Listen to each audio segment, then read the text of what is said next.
First of all, let me introduce the definition of product mix. Product mix refers to the combination of products or service a company chooses to produce and sell. Business usually produce multiple products, but resources are limited. Therefore, management must decide which products should receive priority.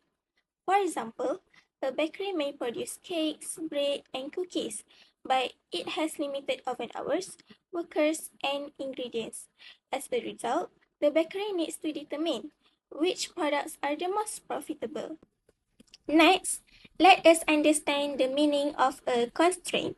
A constraint is a limitation or bottleneck that restricts business operation or production activities. Common examples include limited machine hours, labor hours, raw materials, storage space, and budget. Since companies cannot produce unlimited products, they must use their resources efficiently to maximize profits. Now, let's move on to the importance of product mix decision. Why are product mix decision important? Product mix decisions are important because they help companies maximize profits and use limited resources more effectively. They also improve production planning, reduce waste, increase operational efficiency, and help business stay competitive in the market. Therefore, management must focus on products that provide the highest return from the resources available. The concept of contribution margin. Contribution margin is the amount remaining after deducting the variable cost from the selling price of product.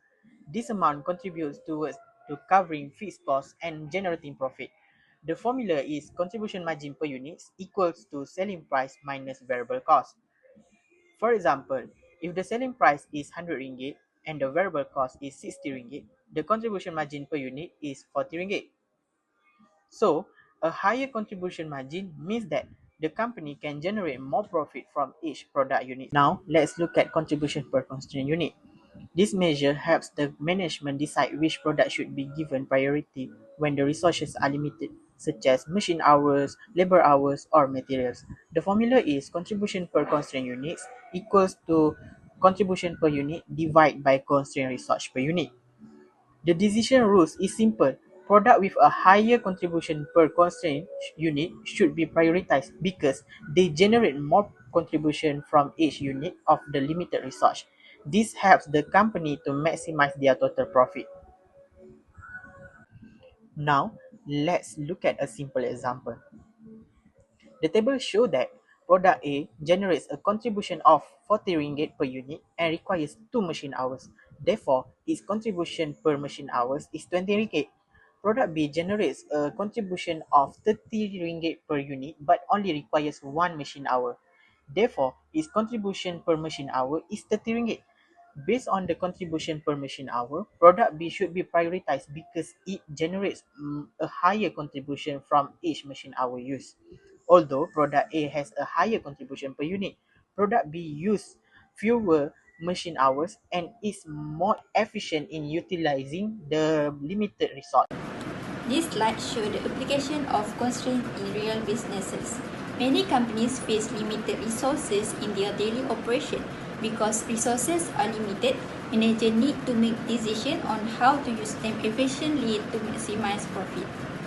For example, a bakery may have limited oven capacity, so it must decide which product to bake first. A factory may have limited machine hours and need to prioritize products that generate higher contribution margin. Similarly, a restaurant may face a shortage of kitchen staff during busy hours, while clothing manufacturer may have limited fabric supply and must decide which clothing item to produce. A car wash business may also have a limited number of workers, affecting the number of customers that can be served. Therefore, managers need to identify the main constraint and allocate resources to the product or service that provide the greatest benefit to the business. This helps improve efficiency, increase profitability, and support better decision making. For Journal Article 1, the title is Optimizing Production Mix Involving Linear Programming with Fuzzy Resources and Fuzzy Constraints. This article discusses how business can determine the best combination of product to produce when resources are limited. The study focuses on a bakery business where resources such as raw materials and production capacity are not always certain. To solve this problem, the researcher used fuzzy linear programming, which help business make better decisions even when there is uncertainty in the available resources and constraints. The study found that proper planning and allocation of resources can improve production, decision, and increase profitability. It also showed that constraints play an important role in determining how much of each product should be produced. This article is related to our topic because it demonstrates how businesses can use optimization technique to choose the most profitable product mix while working with limited resources. For Article 2, the title is a decision support system based on the integration theory of constraint and strategic management tool for production mix selection. This article focuses on how companies can make better product mix decision by using the theory of constraint or TOC together with decision support system. The main idea of the study is that every company faces constraints or bottlenecks in its production process. These bottlenecks limit the company's abilities to produce and earn profit. Therefore, managers need to identify the bottlenecks and prioritize products that generate the greatest benefit from the limited resource. The study found that companies can improve profitability and efficiency by focusing on these bottlenecks. In addition, the decision support system help managers make more effective and informed decisions when selecting the best product mix. This article is closely related to our topic because it shows how production constraints influence product mix decision and how business can use management tools to maximize profit despite having limited resources. Next, I will explain journal article which is titled Framework for Product Mix and Changeover Manufacturing Flexibility. This article focuses on how manufacturing companies manage product mix decision while dealing with production flexibility and changeover between different products. In real manufacturing environments, machines are often used to produce more than one type of product. However, every time companies switch from one product to the another, there will be a setup time or changeover cost. This creates a constraint in production efficiency. The main issue discussed in this article is how company can reduce downtime and improve flexibility while still maintaining an efficient product mix. The key findings show that when companies improve manufacturing flexibility, they can produce different products more smoothly without wasting too much time during the changeover. This increases overall efficiency and help companies respond faster to customer demands. This closely relates to our topic because it shows that constraints are not only about limited resources like materials or labors, but also include time constraint and production switching limitations. Moving on to journal article titled Multi-Product News Vendor with Budgets Constraint Including Product Setup Costs. This article discusses how companies make product mix decisions when they are limited by fixed budget and also face setup costs for each product. The main problem here is that businesses cannot produce all products freely because they must consider how much money is available. On top of that, each product may require additional setup costs before production starts. The study shows that when budget constraints exist, companies must carefully decide to allocate their limited funds across different products in order to maximize profits. The key finding that poor budget allocations can lead to lower profitability even if demand is high. Therefore, companies need to balance between product demands and production costs and setup costs. This is very relevant to our topic because it shows another type of constraints which is financially constrained in product mix decisions making. Lastly, journal article titled Marketing Mix Optimizations and Weak Practical Constraints. This article focuses on how companies optimize their marketing and product decisions while facing real-life constraints such as limited budgets, limited manpower, and market restrictions. This study explains that business must allocate their resources wisely across different marketing and production activity to achieve the best overall performance. The key finding of the article is that optimizing technique can help company improve their decisions making by identifying the best allocations of the resources under multiple constraints. It also shows that in real business situations, company cannot rely on one single factor like profit only. Instead, they must consider multiple constraints at the same time, such as cost limitation and operational capacity. This connects directly to our topic because it shows that product mix decisions are not only about productions, but also about strategic planning in marketing and business operation. As my teammate has already explained each article, let's now look at the comparison of these 5 studies in terms of their objectives and constraints. All 5 articles focus on finding the best product mix, but each article looks at different situations and constraints.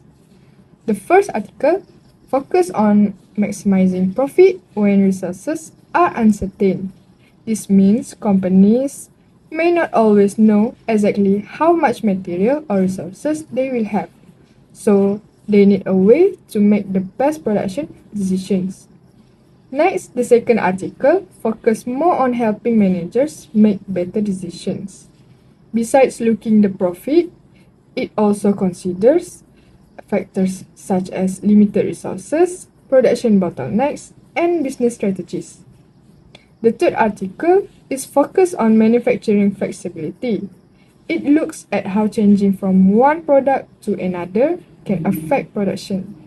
For example, machines may need extra time to switch between products, which can reduce production efficiency. The fourth article focuses on managing multiple products with a limit budget. Since companies cannot spend unlimited money, they need to decide how to use their budget wisely while still maximizing profit.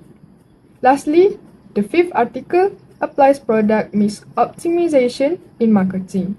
It focuses on finding the best marketing activities to increase sales while staying within the available budget.